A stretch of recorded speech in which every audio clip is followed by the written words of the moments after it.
황원 씨와 개그맨 이수근 씨가 하는 프로그램 사연을 보게 되었어요. 거기 나온 주인공이 저랑 정말 비슷한 사연을 가지고 있더라고요. 저랑 비슷한 사연을 가지고 있는 분의 이야기를 들어보니 뭔지 모르게 마음의 위로가 되는 느낌을 받았죠. 그래서 저도 제가 평소 보는 사연 채널에 이렇게 저의 이야기를 제보하게 되었습니다. 전 어릴 때부터 아빠와 둘이 살았어요. 혹시 TV 프로그램에서 가난한 사람들 도와주는 방송 보신 적 있으신가요? 저희 집안이 딱 그런 상태였습니다. 정말 가난해서 비가 오면 천장에서 물이 떨어졌고 시도 때도 없이 벽에는 곰팡이가 쾌쾌하게 쓸어 있었죠. 그래도 가난을 탓해본 적은 없었어요. 처음부터 가난하게 살아서 그런지 그런 생활이 익숙했거든요. 그리고 전 무엇보다 부모님이 사랑을 듬뿍 받고 자라서 그런지 마음만큼은 부자였답니다. 제가 어릴 때 엄마 병간호를 한 기억이 있어요. 아주 어릴 때였고 엄마는 병원에 누워 있었죠. 아빠는 하던 일을 그만두고 엄마 곁에 꼭 붙어 있었고요. 어느 날 집에 혼자 있는 저를 보고 아빠가 같이 갈 곳이 있다며 옷을 이쁘게 입혀줬어요. 아빠, 우리 어디 가? 아빠는 아무런 대답이 없었습니다. 가게 된 곳은 엄마가 입원해 있는 병원이었죠. 아무것도 모르는 전 하하호호 웃으며 엄마와 이야기를 했습니다. 그렇게 4일 정도 지났을까요?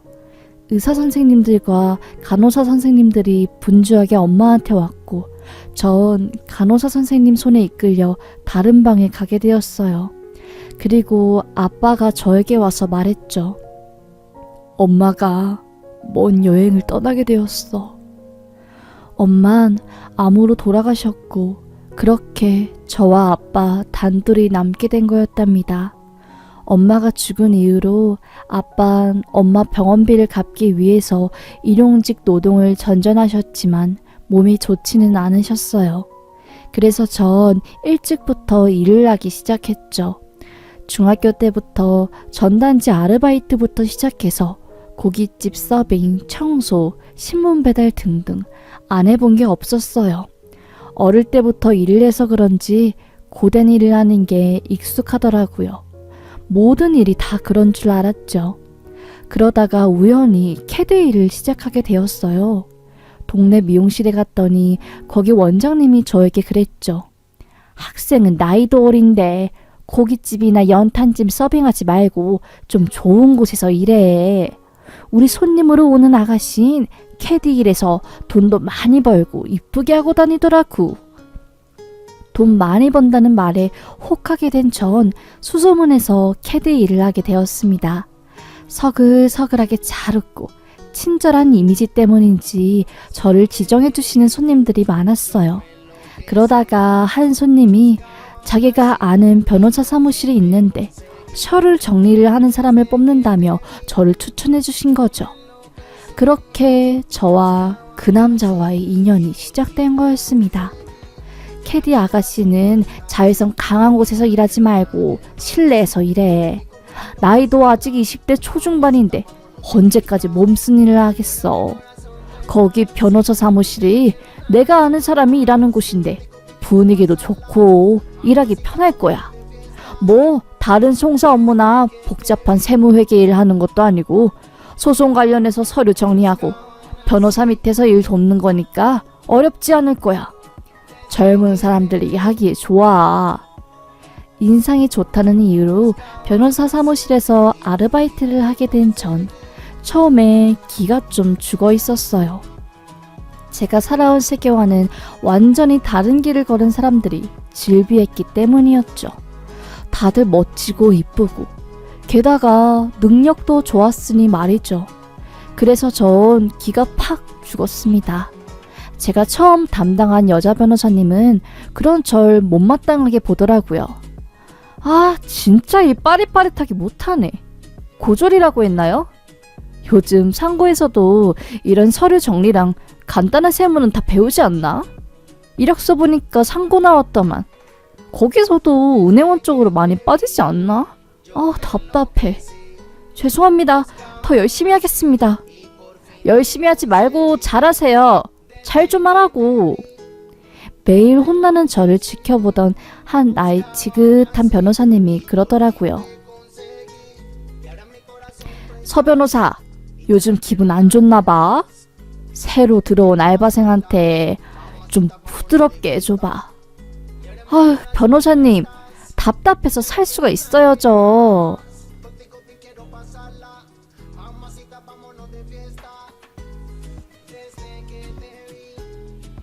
사건 순서대로 정리해야 되는데 그것도 못하고 정말. 순서대로 정리하고 그런 건 비서 업무니까 알바생들은 적응 기간이 좀 필요하지. 어차피 서류 왔다 갔다 옮기고 스케줄 정리하는 것만 담당하는 애들이잖아.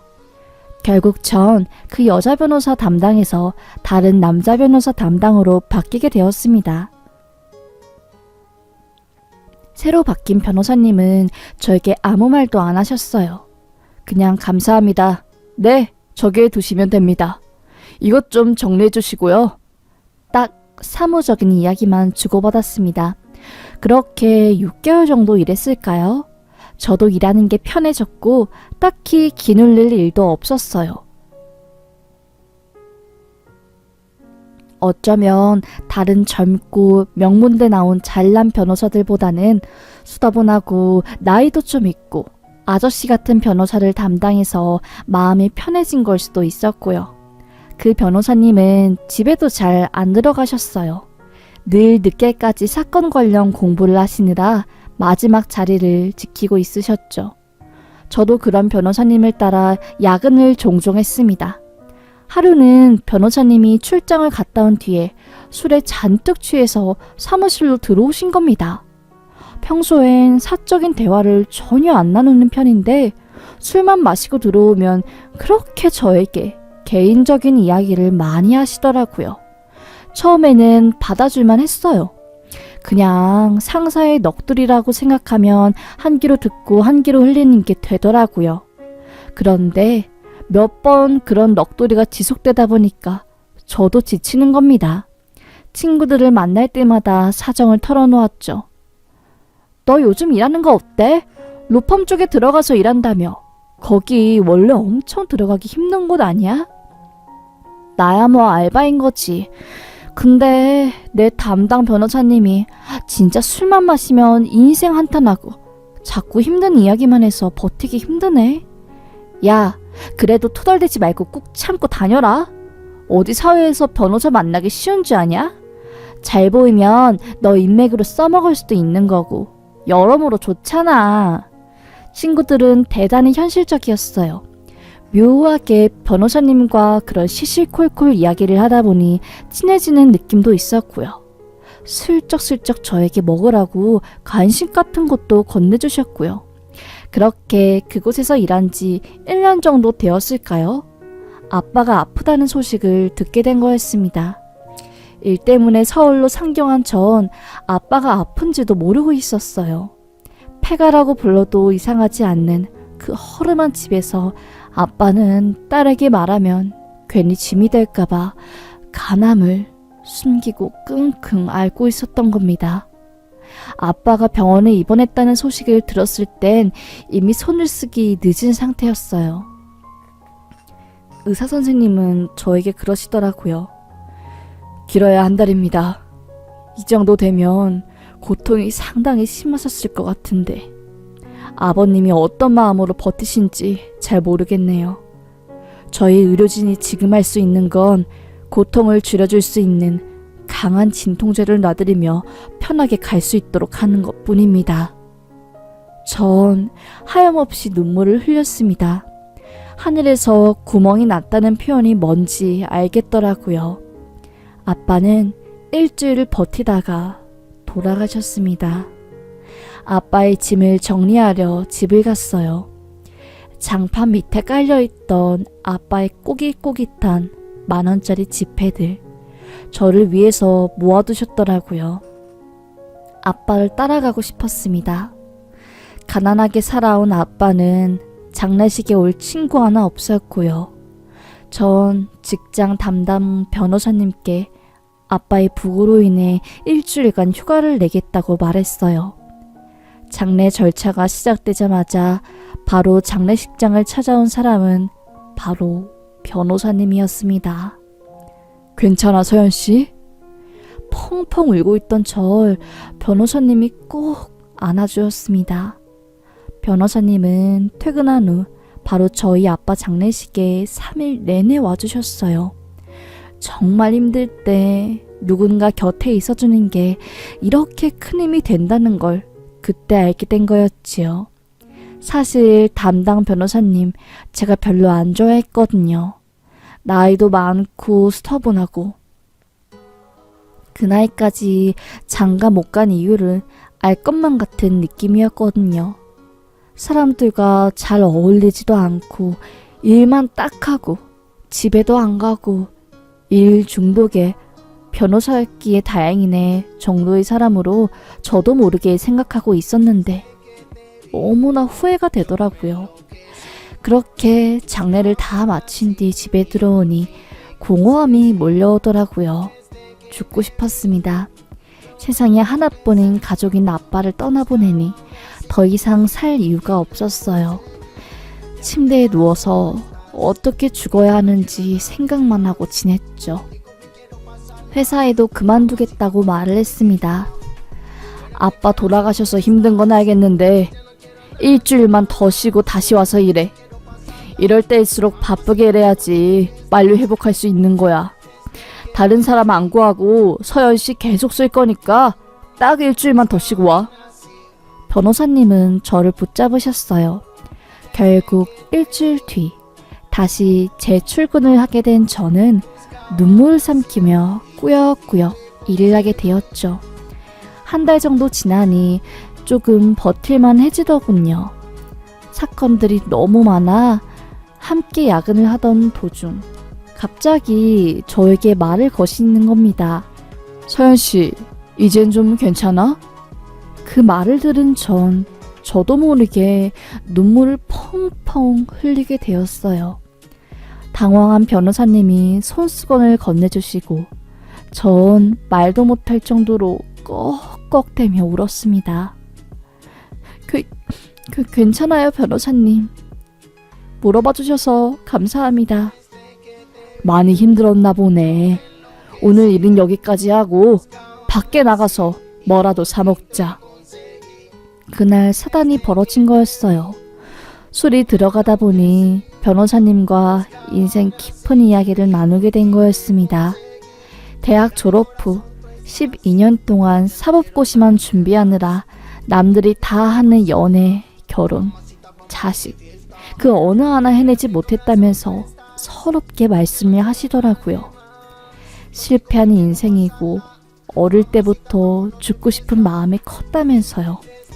변호사고 뭐고 다 부질없다며 말씀하시길래 되려 제가 변호사님을 달래드렸습니다. 저도 술을 마시니 취기가 올라왔고 그렇게 저희는 그날 밤새 함께 있었어요. 그러다 보니 깊은 관계를 나누게 된 거죠. 다음날 회사에 가서 변호사님 얼굴을 보려고 하니 미치겠더라고요. 오히려 변호사님은 아무렇지 않게 다시 일을 하시더라고요. 술을 안 마신 변호사님은 이성 그 자체였습니다. 몇 주 뒤 생리 날짜가 다가왔는데도 생리를 안 하길래 불길한 느낌이 들더라고요. 설마 아니겠지? 아니란 마음으로 지냈어요. 그런데 머리도 너무 아프고 식은땀도 나고 몸이 이상하길래 반신반의하는 마음으로 약국에 가서 임신 테스트기를 샀습니다. 약사님, 혹시 이거 테스트기 정확한 건가요? 희미하게라도 두 줄이 보이면 거의 정확한 거예요. 완전 확실히 알고 싶으면 부인과 가면 되고요. 집에 가서 테스트기를 한 전 뒤통수를 한 대 팍 맞은 느낌이었어요. 화장실에 가서 한동안 멍하니 천장을 바라보았네요. 두 줄이더라고요. 하룻밤의 실수가 임신까지 된 거였습니다. 혼자서 끙끙 앓다가 친구에게만 사실을 털어놓았어요. 미쳤어? 임신을 했다고? 야, 너 그런 애 아니잖아. 남자친구도 없던 애가 갑자기 무슨 임신이야. 그래서 애 아빠는 누군데? 몰라. 야, 장난치지 말고 빨리 애 아빠 누군지 말해. 설마 너 클럽 같은 데서 이 남자 저 남자 만나서 애 아빠 누군지 모르는 건 아니지? 그건 아니야. 그럼 누군데? 아니, 같이 일하는 내 담당 변호사님. 뭐라고? 제 친구는 화들짝 놀라서 소리를 질렀어요. 내가 40살 넘고 머리도 까지고 그런 아저씨의 아이를 가지게 될 줄 몰랐다. 친구는 한숨을 푹 쉬었죠. 야, 차라리 잘 됐네. 아무리 못생기고 아저씨라고 해도 변호사잖아. 너 가난 지긋지긋하다며. 변호사랑 결혼하면 굶어 죽을 일은 없을 거 아니야. 일단 임신 사실을 알리고 아이 키우겠다고 해. 다음 날 모두가 퇴근하고 변호사님 혼자 남아 일을 할 때 저는 조심스럽게 변호사님을 불러냈습니다. 변호사님, 들을 말씀이 있어요. 뭐 때문이지? 저 임신했어요. 컴퓨터를 바라보며 키보드를 치던 변호사님이 손을 멈추고 저를 바라보셨습니다. 어떻게 해요, 저? 한숨을 푹 쉰 변호사님은 지워야지. 키울 순 없잖아. 나 결혼 생각도 없고 아이는 더더욱 생각도 없었어. 내 팔자에 결혼은 없다는 거 나도 잘 알거든. 괜히 팔자 뒤집겠다고 허튼 짓 하다가 더 큰 탈 난다는 거 뻔히 알고 있어. 돈은 내가 대줄 테니 서연 씨가 병원 알아봐. 세상이 무너지는 느낌이 들더라고요. 아주 콩알만큼 작은 아이였지만 내 뱃속에 있다는 이유 하나만으로 모성애가 생겼습니다. 전 아이 못 지우겠다고 말했고 어떻게든 키우겠다고 했어요. 아빠의 장례식장에서 거의 상주 노릇을 해주신 변호사님에 대한 감사함을 연애 감정으로 착각한 제가 바보 같은 거였죠. 전 혼자 미혼모 시설도 알아보고 별짓을 다 했습니다. 변호사 상대로 양육비나 돈 관련 소송을 해봤자 이길 자신이 없어서 싸울 자신도 없었어요. 대신 문자만 남겨놨죠. 아이는 제가 키울게요. 미혼모 시설에 가서 키우던 알바를 하던 어떻게든 키워낼 거니까 그렇게 하세요. 하루 뒤 변호사님께 전화가 왔더라고요. 미안하다고, 내가 잘못한 것 같다고 하면서요. 아이를 함께 책임지겠다고 말하더라고요. 저는 그날 이후로 퇴사를 했고 변호사님과 함께 산부인과를 다녔습니다. 아이 생각하면 기분은 좋지만 미래에 대한 걱정이 이만저만이 아니더라고요. 난 고졸에 아빠 엄마도 없는 고아와도 다름없는 인생인데 시댁에서 얼마나 반대가 심할까. 그 걱정에 밤잠을 못 이루었습니다. 내가 시어머니라도 변호사 아들을 고졸 출신 띠동갑보다 훨씬 더 어린 아가씨한테 장가보내기 싫을 것 같았어요. 전 싸대기라도 맞을 각오로 시댁에 인사를 드리러 갔습니다. 그런데 웬걸? 어머님이 저를 보자마자 세상에 너무나 좋아하시는 겁니다.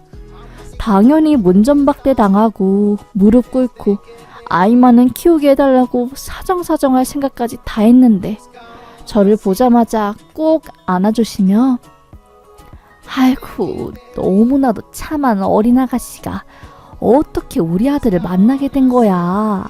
아들, 섹시한테 잘해줘 좀. 어머님은 제 손을 당신 두 손으로 꼭 포개며 따뜻한 눈길을 보내주시더라고요. 저도 모르게 울컥 할 뻔했습니다. 돌아가신 엄마가 생각이 나서요. 어머님은 아침 새벽부터 일어나서 온 집안을 다 청소하고 장을 봐서 진수성찬을 차리셨다고 하셨어요. 식탁에 앉은 전 밥이 안 넘어갔습니다. 죄송스러워서요. 눈치 보지 말고 팍팍 먹어요. 아유, 예뻐라. 어떻게 우리 아들을 만날 생각을 다 했을까? 너무 고마워서 어쩜 좋아. 되려 시어머님은 저에게 미안해하는 눈치였죠. 생각보다 너무나도 따뜻한 어머님이 반응해 전 앞으로 하게 될 결혼 생활에 대한 걱정을 한숨 덜 수 있었습니다. 어머님만 보고도 결혼 생활 버틸 수 있겠다 싶었죠. 시댁 쪽에서 앞으로 살게 될 집과 결혼 비용 등등을 전부 지원해 주시겠다고 했어요. 다른 걱정은 절대 하지 말고 오로지 아이 키우는 생각만 하라고 하셨고요. 남편은 무뚝뚝하게 밥을 먹으며 고개만 끄덕였습니다. 원래는 저도 드라마 속 주인공처럼 연애 이쁘게 하고 사랑하는 사람이랑 벅찬 결혼식 그리고 결혼 생활을 하고 싶었어요. 그런데 뭐 이것도 내 운명인가 보다. 내게 이런 일이 생긴 이유가 있겠거니 하고 그냥 받아들였습니다. 예비 신랑이 집으로 들어간 전 결혼 준비를 하기 위해서 이것저것 알아보았습니다. 그런데 그때 모르는 번호로 전화가 걸려오더라고요. 받아보니 남편의 사촌동생이라고 하는 한 여자였습니다. 예전에 남편이 사촌 여동생이 있다는 말을 술 먹고 얼핏 한 적이 있어서 기억이 났습니다. 제가 너무 갑자기 연락드렸죠? 우리 오빠랑 어떻게 만나게 된 거예요? 아, 우선 임신하신 거 너무너무 축하해요. 아, 직장에서 만나게 되었어요. 제가 변호사님 밑에서 일하는 아르바이트생이었어서. 아, 그래요? 언제부터 연애한 건데요? 연애는 아니고 사실은 사고 쳐서 자초지종을 솔직하게 다 말씀드렸어요. 예비 시동생 되시는 분에게요.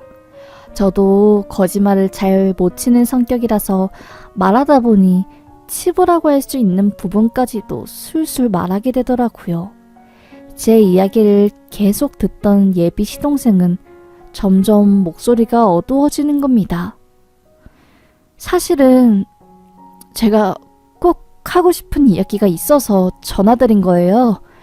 말씀 들어보니까 연애 기간도 없었고 우리 오빠, 그리고 이모에 대해서 알 시간도 없었던 것 같은데 모르고 결혼해서 나중에 피눈물 흘리는 것보다 알고 현명하게 판단하는 게 나은 것 같아서요.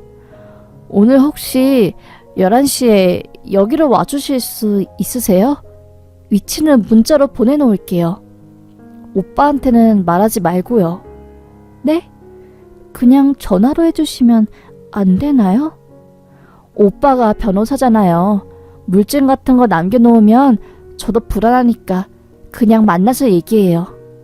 전화를 끊고 핸드폰으로 받은 주소가 담긴 쪽지. 불안한 마음에 전 약속 장소로 가게 되었어요. 한강 변두리였습니다. 그쪽에 익숙한 차 한 대 보이더라고요. 번호판을 보니 변호사님이 차였어요. 깜짝 놀란 전 그 차로 황급히 걸어갔죠. 서서히 가까이 가니 들리는 신음소리. 예비 신랑은 차 안에서 한 여자와 뜨거운 김을 뿜어내며 심은 소리를 뱉어내고 있었습니다. 막상 그런 사건을 눈앞에서 보니까 온몸이 경직되고 움직여지지도 않더라고요.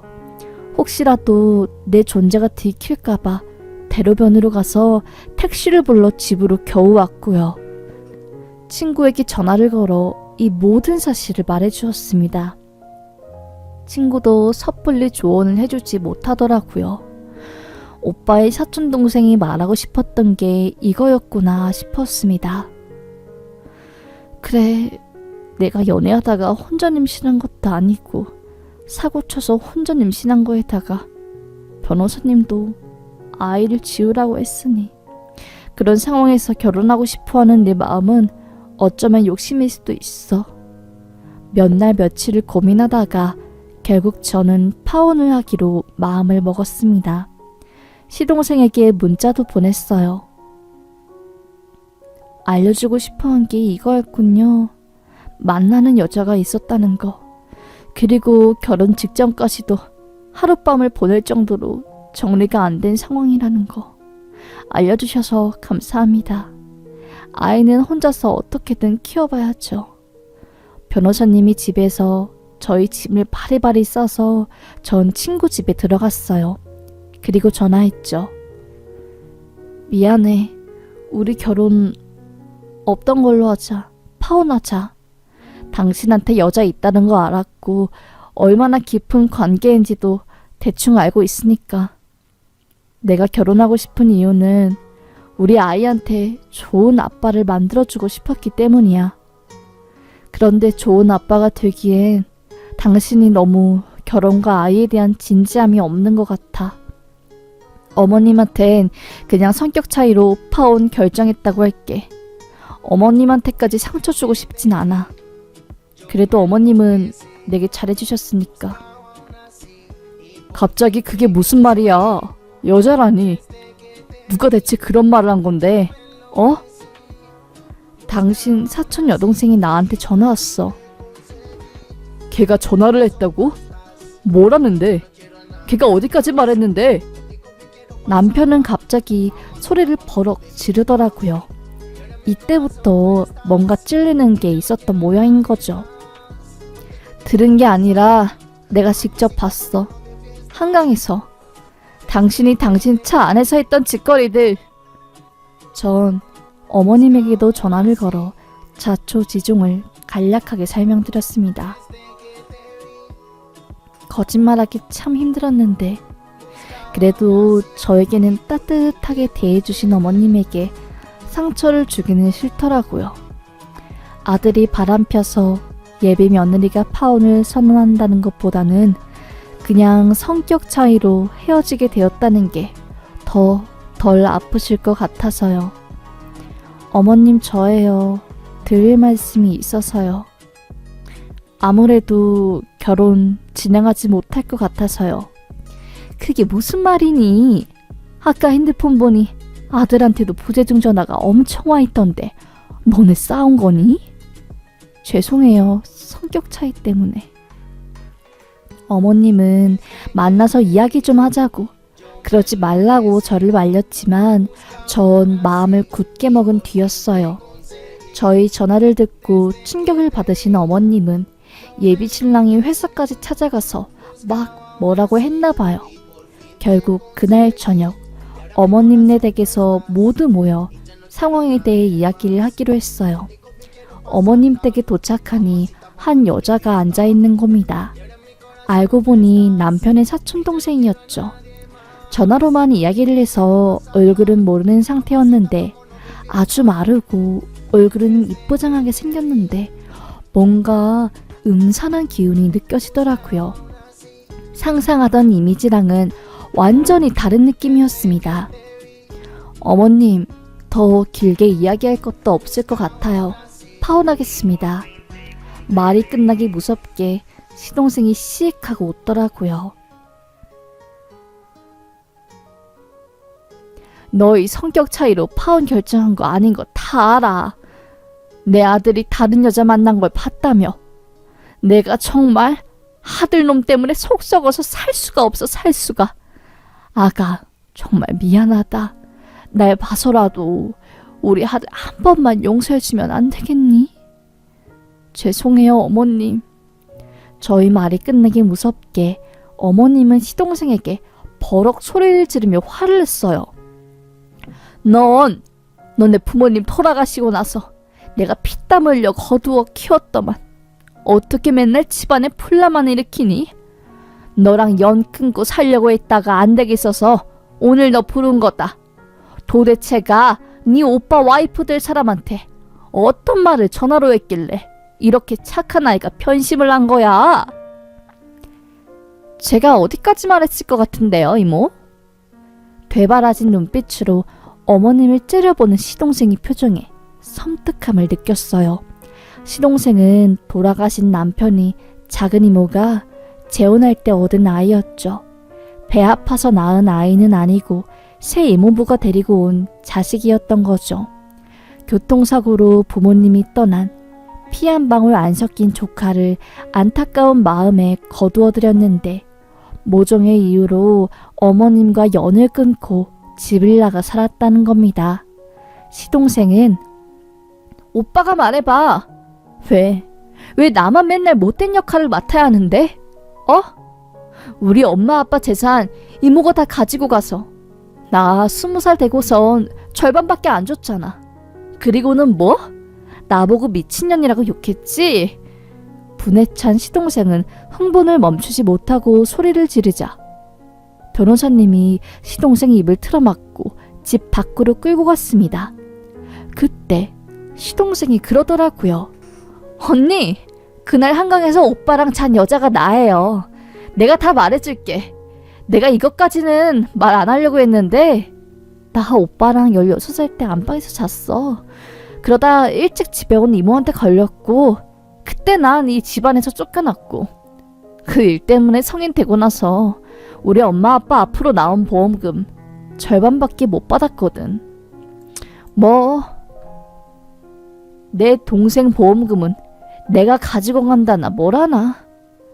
네 아빠 보험금만 가지고 가라고 그러던데? 충격의 연속이었습니다. 그러니까 예비 신랑은 자신이 친척 동생과 몸을 나눈 그런 쓰레기 놈이었던 거예요.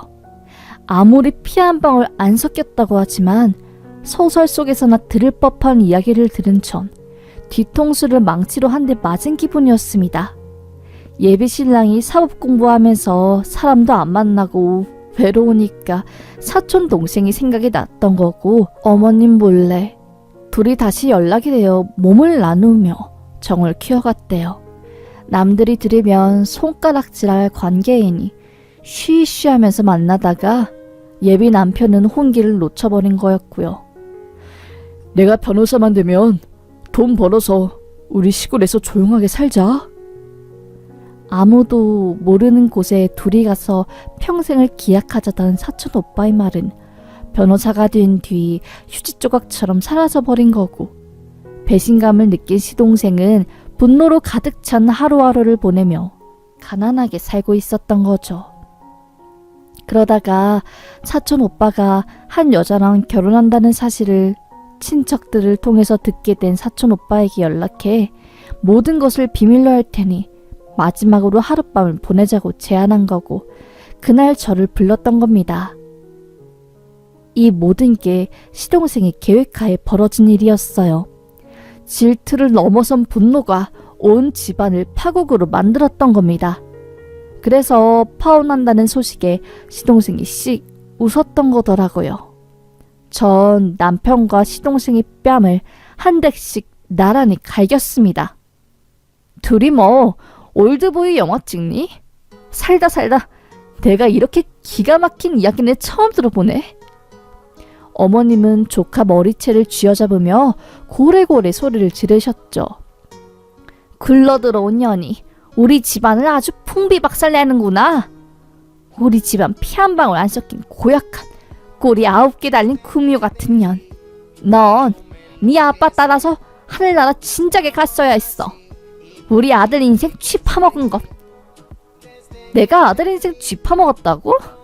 어린 내가 자고 있을 때 내 방으로 들어와서 몸 먼저 만진 게 누군데? 아무것도 몰랐던 난 그게 사랑인 줄 알았고 소나기에 놀아난 건 이모가 아니라 나라고. 모든 이야기를 듣고 보니 가장 쓰레기는 시동생도 어머님도 아닌 바로 예비 신랑이었습니다. 사리 분별 다 할 줄 아는 나이였던 10대였음에도 불구하고 성욕에 못 이겨 지 사촌 동생을 사랑이라는 이름으로 포장해 범한 고약한 것.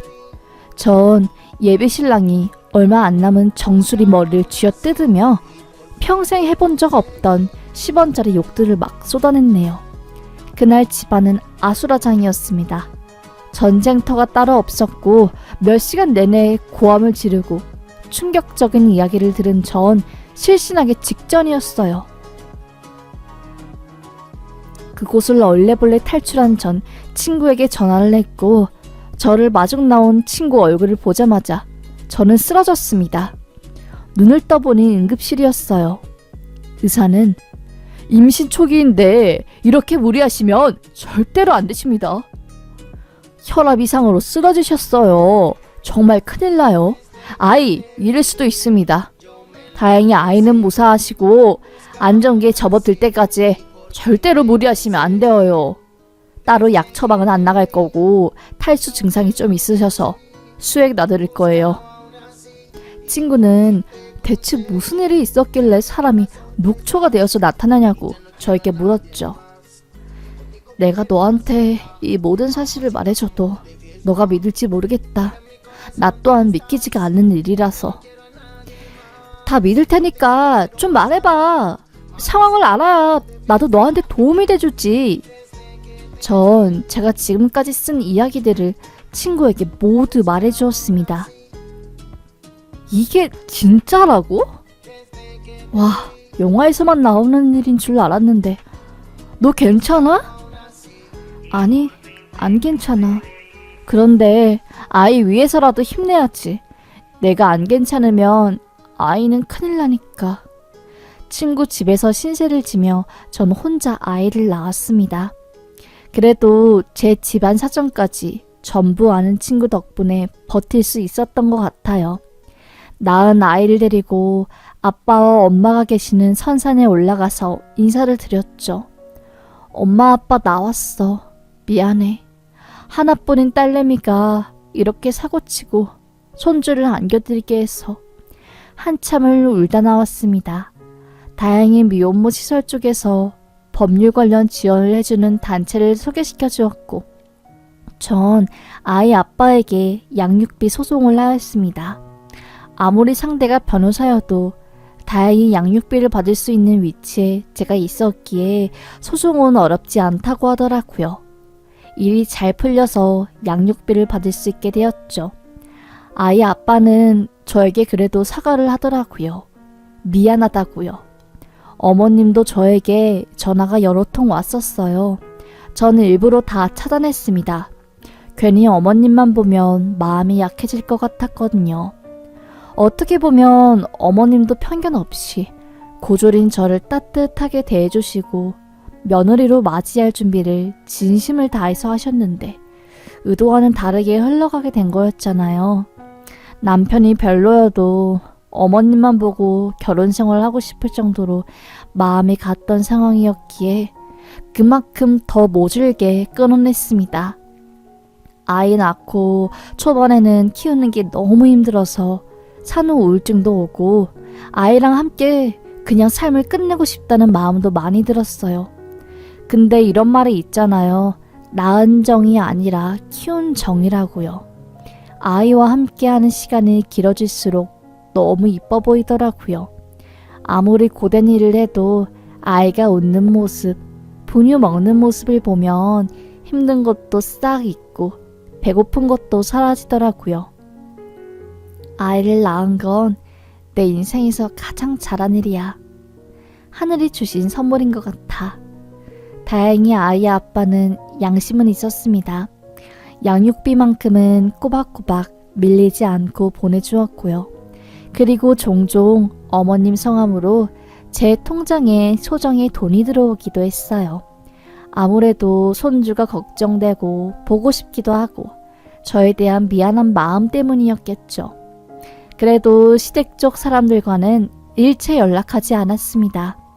남편의 사촌 여동생은 어떻게 된지도 저도 잘 몰라요. 같은 여자로서 생각해보면 그 아이의 인생도 참 딱하더라고요. 아이 아빠랑 그렇고 그런 사이지만 왠지 모를 측은함과 딱한 감정이 느껴져 어디에서 잘 살길 바랄 뿐입니다. 파혼 후 몇 년이라는 시간이 흘렀고 몇 달 뒤 아이는 유치원을 갈 나이가 되어요. 제가 살면서 가장 잘한 일은 아이를 포기하지 않고 끝까지 지킨 일입니다. 저의 목표는 우리 아이가 결혼을 할 때까지 제가 건강하게 사는 거예요. 전 비록 파혼을 했지만 결혼식을 준비할 때 부모님 좌석에 누구를 앉혀야 하나 고민이 정말 컸거든요. 우리 아들한테만큼은 그런 고민을 안겨주기 싫었습니다. 그러기 위해서는 제가 더 열심히 살고 돈도 많이 벌어야겠죠? 건강도 해야 하고요. 며칠 뒤면 추석인데 온 가족이 다 모이는 추석을 앞두고 이런저런 생각이 많아져서 이렇게 생각 정리도 할 겸 사연을 작성하게 되었네요.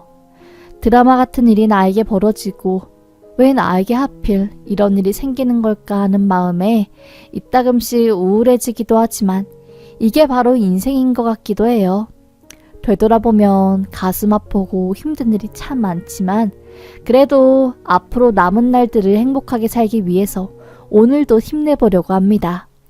제가 TV 프로그램에서 한 여자의 사연을 듣고 위로를 받았던 것처럼 여러분들도 저의 이야기를 듣고 이렇게 힘들지만 사는 여자도 있구나 하고 위로를 받으셨다면 그것만으로도 만족할 수 있을 것 같아요. 쓰다 보니 말이 길어졌네요. 요즘 간절기인 것 같습니다. 모두들 건강 조심하시고 다가올 추석 복 많이 받으시고 가족분들이랑 맛있는 거 많이 먹고 행복한 시간 보내시길 바라겠습니다. 저도 아이와 함께 즐거운 시간 보내도록 하겠습니다. 그럼 저의 긴긴 이야기 들어주셔서 감사합니다. 오늘의 사연은 여기까지였습니다. 진또배기 신청 사연이 재미있으셨다면 좋아요와 댓글 꼭 부탁드리겠습니다.